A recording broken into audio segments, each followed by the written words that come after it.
Even when he was in uniform, he wasn't uniform. His measures of measurement were obtuse and to the straight angle of the side of sideways. But they were his. He built these cabinets and these drawers to meet specific specifications meant for the domicile in which he lived, for the woman he was with, and they were obtuse. They were not standard, they were not uniform, and if the military looked at his dimensions, they would have rejected him right away. They didn't see his artistic eye.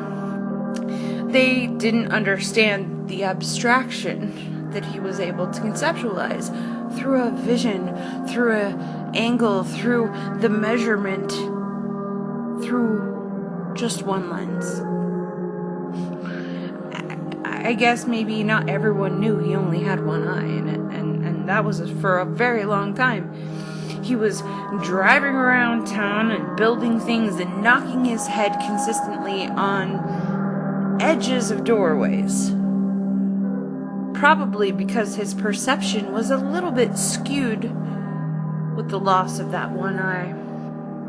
As children, we asked him, Grandpa, show us your glass eye. Show us your glass eye. And he never did. He never pulled it from his skull, from his head, to show us what it may look like. But we knew that every day he washed it with Johnson & Johnson's baby shampoo, no more tears. Because it was consistent in the house, even when the babies were not there. If I recall backward, they say there was some sort of radiation shot he got sometime after the war, and that's what made him lose his eye, but I don't know for sure. It was just he had a fake one, and we didn't think twice about it until it was brought up again. I think probably because he shut us down when we wanted to see the empty and potentially cavernous hole inside of his skull, so that we could see what the inner workings of a mind and vision could be when the eye was removed. I can't speak for my siblings or my cousins, but for me, from an artistic lens, I always wondered. And I never saw what may exist beyond my imagination of his imagination, beyond the glass eye.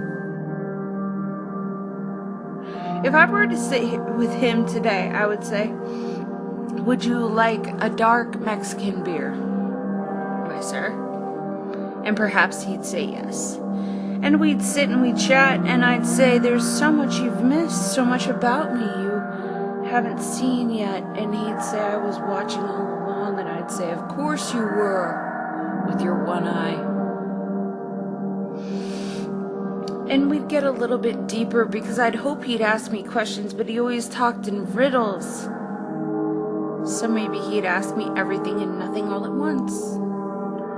And then make some weird jokes I didn't understand because I wasn't quite that cultured yet. Or perhaps because my taste had transcended his. We'd sit and we'd bat back and forth these trims and trembles of life. And all I'd want to know, all I'd want to get down to was the brass tacks. I'd want to get him back to his military training when he was in uniform. Why? Because that was the sense of structure. And in the sense of structure, there is so much to be told. And once I could see what that was like for him, I could dig deeper and deeper and deeper and go into the greater depths of my whole family if he was willing. But this is not the truth. Today, he's been gone now so many years. 2013, I believe. So 7. I'm resting on my laurels for a moment as I mentally prepare to vacate the place in which I